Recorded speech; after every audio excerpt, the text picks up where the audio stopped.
ನಮಸ್ಕಾರ. ರಿವ್ಯೂ ಚಾನೆಲ್ಗೆ ಸ್ವಾಗತ. ನಾನು ಸೌಖ್ಯ ಗಾಂವ್ಕರ್. ಒಂದ್ ಕಡೆ ರಾಜ್ಯ ರಾಜಕಾರಣದಲ್ಲಿ ಬಿಜೆಪಿ ವರ್ಸಸ್ ಕಾಂಗ್ರೆಸ್ ಹಗರಣಗಳ ಜಟಾಪಟಿ ಜೋರಾಗಿದೆ. ಮತ್ತೊಂದ್ ಕಡೆ ಕುಮಾರಸ್ವಾಮಿ ಅವರು ರಾಜ್ಯ ರಾಜಕಾರಣದಲ್ಲಿ ರಾಷ್ಟ್ರ ರಾಜಕಾರಣದಲ್ಲೂ ತಮ್ಮ ಛಾಪು ಮೂಡಿಸೋದಕ್ಕೆ ಹೆಚ್ಚು ತಲೆಕೆಡಿಸ್ಕೊಳ್ತಿದ್ದಾರೆ.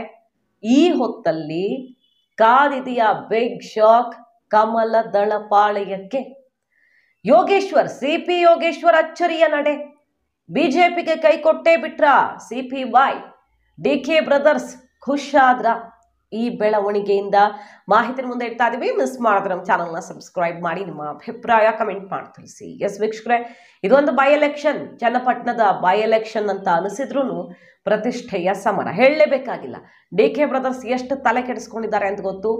ಕೊನೆ ಕ್ಷಣದಲ್ಲಿ ಈಗ ನಾವ್ಯಾರು ನಿಲ್ಲಲ್ಲ, ಅಚ್ಚರಿ ಅಭ್ಯರ್ಥಿ ಏನೇ ಹೇಳ್ತಿರಬಹುದು ಕಾಂಗ್ರೆಸ್ ಇಂದ, ಡಿಕೆ ಸುರೇಶೇ ಕಡೆ ಕ್ಷಣದಲ್ಲಿ ಕಣಕ್ಕಿಳಿಯುವ ಚಾನ್ಸು ದಟ್ಟವಾಗಿದೆ.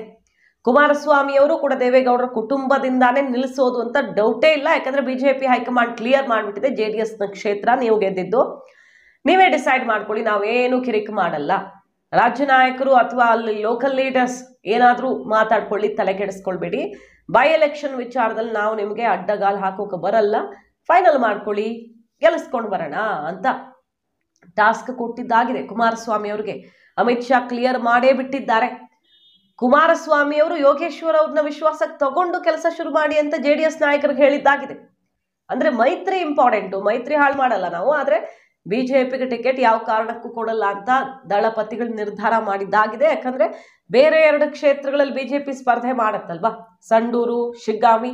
ಇಲ್ಲಿ JDS ನ ಕ್ಷೇತ್ರ, ನಾವ್ ಯಾಕೆ ಬಿಟ್ಕೊಡೋಣ ಅನ್ನೋದು JDS ನ ನಿರ್ಧಾರ.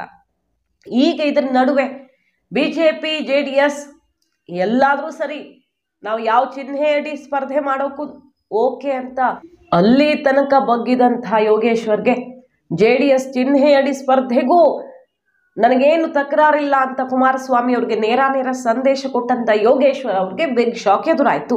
ಪಕ್ಷ ನನಗೆ ಟಿಕೆಟ್ ಕೊಡಲ್ಲ ಅನ್ನೋದು ಕನ್ಫರ್ಮ್ ಆಗ್ಬಿಡ್ತು. ಯಾಕಂದ್ರೆ ಅವರ MLC ಅವಧಿ ಮುಗ್ದಿಲ್ಲ, ರಾಜೀನಾಮೆ ಕೊಟ್ಟು ಬೈ ಎಲೆಕ್ಷನ್ ನಿಂತ್ರೆ ಆ ಸೀಟು ಕಾಂಗ್ರೆಸ್ಗೆ ಹೋಗುತ್ತೆ, ಹಾಗಾಗಿ ನೀವು ತಲೆ ಕೆಡಿಸ್ಕೊಳ್ಬೇಡಿ, ಮುಂದುವರಿ MLC ಆಗಿ, ಮುಂದೆ ಅವಕಾಶ ಸಿಗತ್ತೆ ಅಂತ ಯೋಗೇಶ್ವರ್ಗೆ ಮೆಸೇಜು ಕೊಟ್ಬಿಟ್ಟಿದೆ ಬಿಜೆಪಿ ರಾಜ್ಯ ನಾಯಕರು ಯಡಿಯೂರಪ್ಪ, ವಿಜಯೇಂದ್ರ ಅಂತೂ ಯೋಗೇಶ್ವರ್ ಬಗ್ಗೆ ತಲೆ ಕೆಡಿಸ್ಕೊಳ್ಳಲ್ಲ.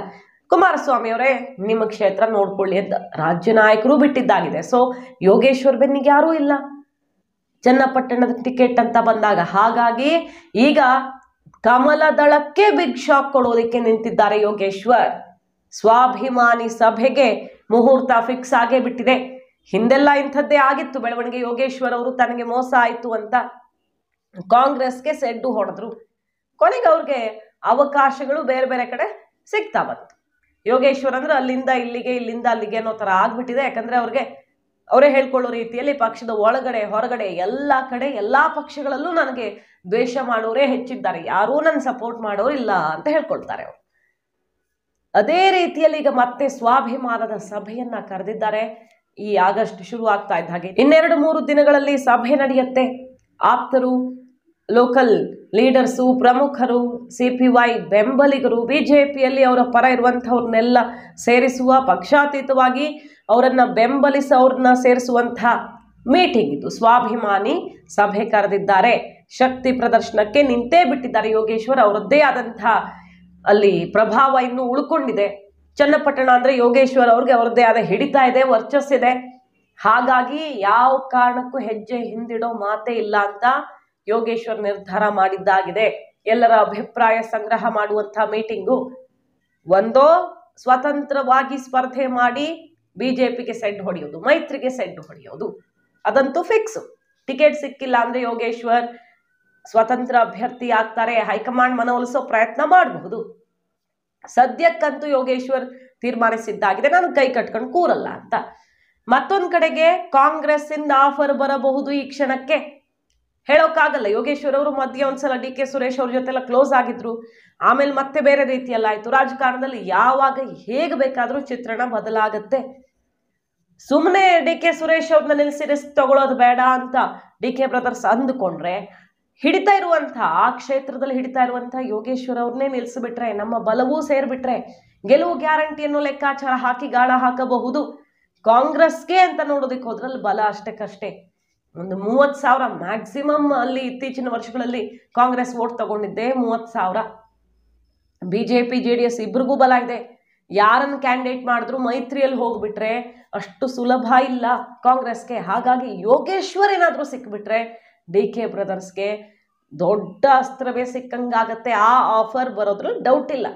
ಈಗ ಸ್ವಾಭಿಮಾನದ ಸಭೆ ಕರೆಯೋದಕ್ಕೆ ಮುಂದಾಗಿದ್ದು ಕಮಲ ದಳಕ್ಕೆ ಶಾಕ್ ಕೊಡೋದು ಫಿಕ್ಸ್ ಅಂತ ಅನಿಸ್ತಿದೆ. ಚನ್ನಪಟ್ಟಣದ ರಣಕಣ ರೋಚಕ ಘಟ್ಟದತ್ತ ಸಾಗ್ತಾ ಇದೆ. ಈಗ ಮಾಹಿತಿ ನಿಮ್ಗೆ ಇಷ್ಟ ಆಗಿದ್ರೆ ಮಿಸ್ ಮಾಡಿದ್ರೆ ನಮ್ಮ ಚಾನಲ್ನ ಸಬ್ಸ್ಕ್ರೈಬ್ ಮಾಡಿ, ನಿಮ್ಮ ಅಭಿಪ್ರಾಯ ಕಮೆಂಟ್ ಮಾಡಿ ತಿಳಿಸಿ. Thank you.